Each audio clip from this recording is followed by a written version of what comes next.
Yang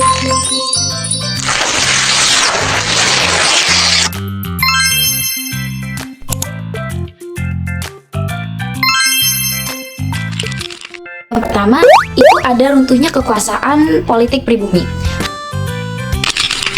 Poin yang kedua, yaitu penerapan sistem politik adu domba.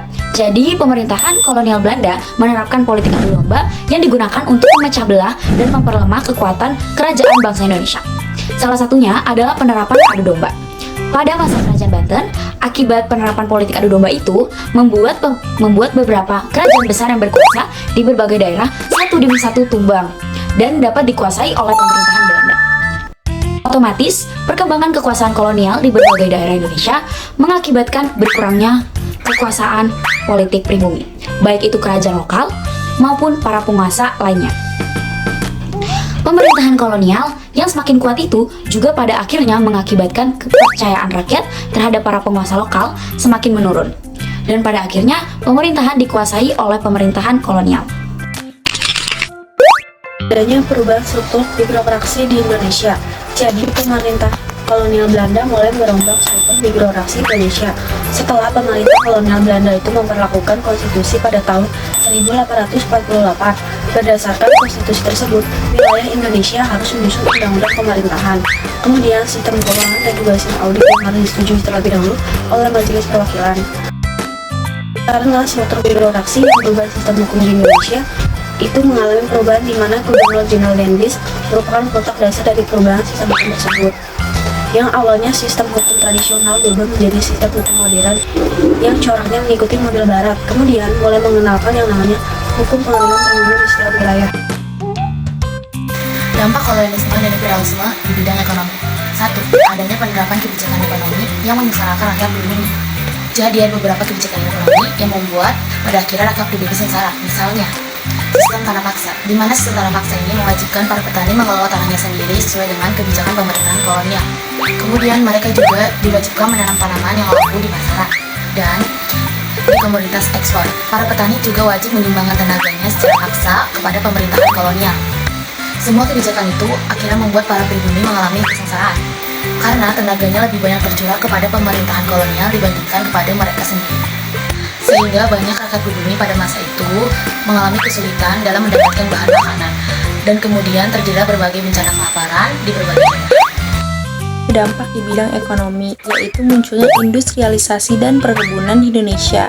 Hal ini berkaitan dengan dikeluarkannya kebijakan politik liberal di mana pemerintahan kolonial Belanda memberikan kesempatan yang luas kepada perusahaan swasta atau perusahaan asing untuk menanamkan modalnya di Indonesia. Akibat dari kebijakan politik liberal tersebut di Indonesia banyak bermunculan perkebunan swasta. Kemudian pabrik-pabrik yang mempercepat pertumbuhan industrialisasi di Indonesia.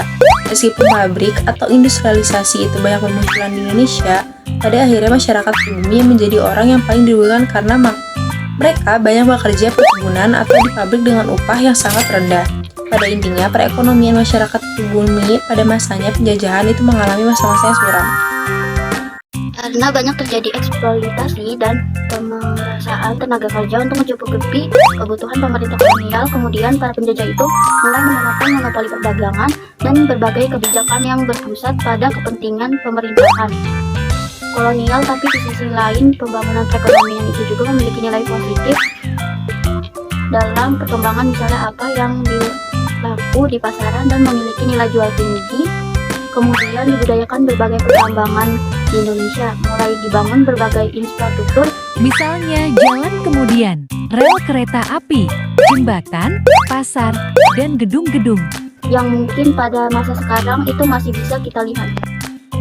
Dampak imperialisme dan kolonialisme di bidang sosial budaya. Yang pertama itu adalah adanya eksploitasi besar-besaran terhadap sumber daya manusia, di mana manusia atau rakyat pribumi pada waktu itu dipekerjakan secara paksa. Hal tersebut otomatis mengakibatkan rakyat Indonesia itu hidup dengan sama menderita. Kemudian tingkat kesejahteraan hidup penduduk pribumi itu juga menurun, sehingga terjadi banyak bencana kelaparan, kemudian angka kematian itu juga tinggi. Yang kedua, adanya perubahan stratifikasi sosial dalam masyarakat. Apa itu stratifikasi sosial? Stratifikasi merupakan penggolongan masyarakat berdasarkan kasta atau jabatan, di mana sebelum orang Belanda datang pada saat itu di Indonesia terdapat beberapa golongan. Golongan yang paling atas adalah golongan orang-orang Eropa. Golongan yang kedua adalah orang-orang timur asing seperti Tionghoa, Arab, dan India. Kemudian golongan yang ketiga atau golongan yang paling rendah yaitu orang Indonesia asli. Penggolongan itu didasarkan pada faktor kekuasaan atau faktor keturunan yang dimiliki oleh para golongan bangsawan.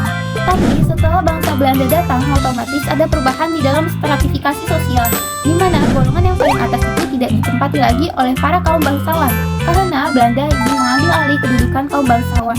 Jadi yang paling atas itu adalah pihak Belanda. Adanya stratifikasi sosial pada masa kolonial ini telah menempatkan bangsa Eropa sebagai golongan teratas, sehingga banyak yang beranggapan bahwa golongan Eropa ini merupakan bangsa yang paling modern. Pada masa itu, gaya hidup bangsa Eropa merupakan patokan dalam kehidupan bermasyarakat di Indonesia, contohnya dalam gaya berpakaian dan gaya busana.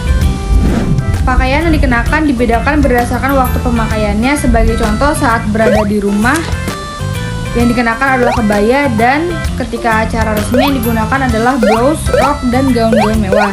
Mungkin dampak tersebut masih kita rasakan, di mana ketika ada acara resmi kita pasti akan menggunakan pakaian yang resmi juga, seperti yang telah dikatakan. Stratifikasi sosial adalah penggolongan masyarakat dalam kelas yang dapat disusun secara bertingkat. Dapat disebut pula sebagai lapisan antar masyarakat yang dibagi menjadi tiga. Yang pertama ada golongan Eropa, kedua ada golongan timur asing, dan ketiga golongan bumi putra. Kemudian yang terakhir ada di bidang pendidikan.